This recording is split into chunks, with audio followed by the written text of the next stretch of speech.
आज हम एक ऐसी जादुई दुनिया में चलने वाले हैं जहां हम इलेक्ट्रोमैग्नेटिक इंडक्शन यानी विद्युत चुंबकीय प्रेरण के राज खोलेंगे। ये बस एक साइंस का टॉपिक नहीं है, ये वो कहानी है जिसने हमारी पूरी आधुनिक सभ्यता, हमारे मॉडर्न वर्ल्ड को एक नई रफ्तार दी है। तो चलिए इस कमाल के एक्सप्लेनर की शुरुआत करते हैं। 19वीं सेंचुरी की शुरुआत तक अर्स्टेड और एम्पेयर जैसे वैज्ञानिकों ने एक आश्चर्यजनक बात साबित कर दी थी कि बिजली से मैग्नेटिक फील्ड बनता है। पर यहाँ एक सबसे बड़ा और उल्टा सवाल पैदा होता है, क्या इसका उल्टा भी उतना ही सच है? क्या चलते हुए चुंबक हवा से बिजली पैदा कर सकते हैं? क्या नेचर में ऐसी कोई मैजिक ट्रिक एग्जिस्ट करती है? इसका जवाब है एक निश्चित हाँ। और वहां तक पहुंचने का सफर ही आज हम समझने वाले हैं। आज के इस एक्सप्लेनर का एजेंडा काफी डायरेक्ट है। हम शुरू करेंगे आधुनिक जीवन की चिंगारी से, फिर देखेंगे उन ग्राउंड ब्रेकिंग प्रयोगों को, उसके बाद चुंबकीय फ्लक्स और फैराडे के प्रेरण नियम को डीकोड करेंगे। आखिर में लेंस का नियम समझेंगे और मोशनल ईएमएफ को रियल एक्शन में देखेंगे। पहला पड़ाव, आधुनिक जीवन की चिंगारी। चलिए सबसे पहले उन पायनियर से मिलते हैं जिन्होंने अपनी पूरी जिंदगी इस एक सवाल का जवाब ढूंढने में लगा दी। 1830s के आसपास की बात है। इंग्लैंड में माइकल फैराडे और अमेरिका में जोसेफ हेनरी, दोनों ही बिना एक दूसरे को जाने इस पर काम कर रहे थे। और दोनों ने यह साबित कर दिया कि बदलते हुए मैग्नेटिक फील्ड्स बंद कॉइल्स में बिजली पैदा कर सकते हैं। सोचिए, अगर इनका ये डिस्कवरी वाला मूवमेंट नहीं आता तो आज हमारी ये मॉडर्न लाइफ ऐसी बिल्कुल नहीं होती। ना लाइट्स होती इन ट्रेन्स और ना ही ये इंटरनेट या कंप्यूटर्स। दूसरा हिस्सा, वो ऐतिहासिक प्रयोग जिन्होंने सब कुछ बदल दिया। उन्होंने आखिर इस मैजिक को साबित कैसे किया?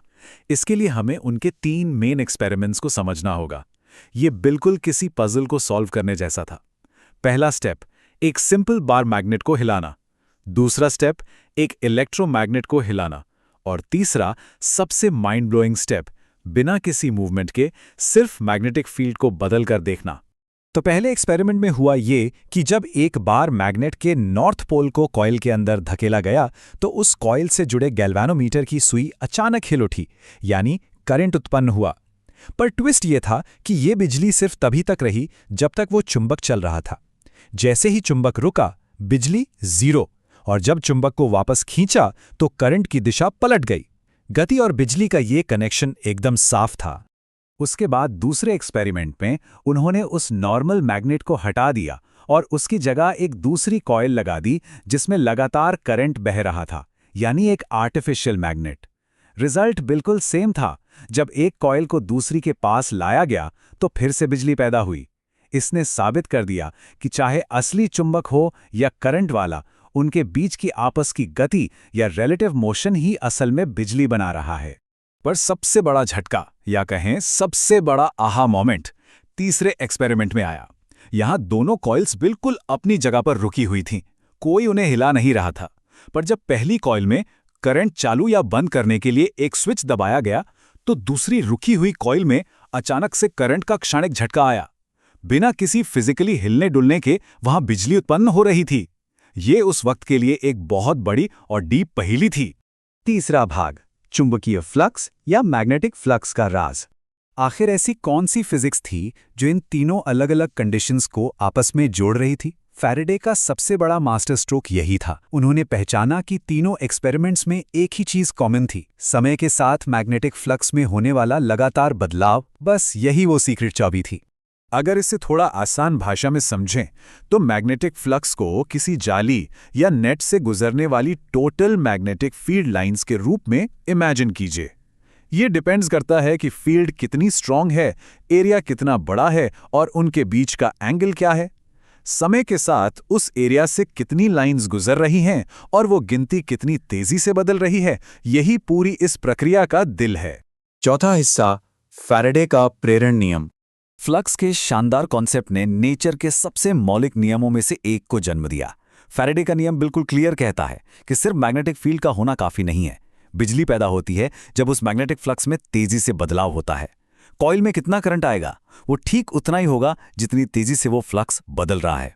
अब चाहे आप मैग्नेट को हिलाइए, कॉइल को सिकोड़िए या उसको घुमाइए, सबका एंड गोल बस एक ही है, फ्लक्स को बदलना। पांचवा पड़ाव, लेंस का नियम और ऊर्जा यानी एनर्जी। वैसे फैराडे के मैथ इक्वेशन में एक अत्यंत ज़रूरी नेगेटिव साइन छिपा होता है, जो हमें 1834 में हाइनरिक लेंस की ज़बरदस्त डिडक्शन तक ले जाता है। लेंस ने बताया कि जो करंट बनता है ना, वो हमेशा उसी परिवर्तन को रोकने की कोशिश करता है जिसने उसे बनाया है। सुनने में बड़ा अजीब लगता है ना, जिसने जन्म दिया उसी का विरोध, पर ये ऐसे ही काम करता है। और इसके पीछे रीजन बहुत सॉलिड है। ये कॉन्जर्वेशन ऑफ एनर्जी के लॉ को बचाने के लिए एब्सोल्युटली क्रूशियल है। अगर वो नया करंट इस बदलाव का विरोध ना करे तो सोचिए क्या होगा। एक मैग्नेट थोड़ा सा भी कॉइल की तरफ बढ़ेगा तो वो और तेजी से अंदर खींचता चला जाएगा। बिना किसी एनर्जी के वो अनंत स्पीड पकड़ लेगा और एक ऐसी मशीन बन जाएगा जो कभी रुकेगी नहीं। पर हमें पता है ऐसा पॉसिबल ही नहीं है। प्रकृति में फ्री में कुछ नहीं मिलता। बिजली बनाने के लिए आपको मैकेनिकल वर्क तो करना ही पड़ेगा, और लेंस का नियम बस यही कंफर्म करता है। छठा और आखिरी हिस्सा, मोशनल ईएमएफ को एक्शन में देखना। चलिए इन थोड़ी मुश्किल इक्वेशंस को असल जिंदगी के प्रैक्टिकल नंबर्स में रखते हैं। अगर एक यूनिफॉर्म मैग्नेटिक फील्ड के अंदर एक मेटल रॉड को आगे पीछे सरकाया जाए तो उस रेक्टेंगुलर लूप का एरिया लगातार छोटा या बड़ा होता है। एरिया बदलने से फ्लक्स बदल रहा है और उसी की वजह से एक कंटिन्यूअस बिजली बनती है जिसे हम मोशनल ईएमएफ कहते हैं। इस पावर को समझने के लिए एक सिंपल एग्जाम्पल देखते हैं। अगर सिर्फ 10 सेंटीमीटर का एक छोटा सा स्क्वायर वायर का लूप लिया जाए और उसके मैग्नेटिक फील्ड को 1 सेकंड से भी कम समय में 0 कर दें तो उसमें 1.0 मिलीवोल्ट की बिजली पैदा हो जाती है। ध्यान दीजिए, एक मामूली सा तार, एक नॉर्मल सी मूवमेंट, और हमें लिटरली हवा से बिजली मिल रही है। अब एक मिलीवोल्ट का नंबर सुनकर लगता होगा कि ये तो बहुत छोटा है, इससे क्या होगा। पर जरा सोचिए, इन्हीं छोटे छोटे प्रिंसिपल्स को जब विशाल पैमाने पर स्केल अप किया जाता है ना, तो यही वो एग्जैक्ट मैजिक है जो बड़े बड़े पावर प्लांट के टर्बाइन्स को घुमाता है और हमारे पूरे शहरों में रोशनी करता है। एक छोटा सा लूप पूरी आधुनिक दुनिया को चला रहा है।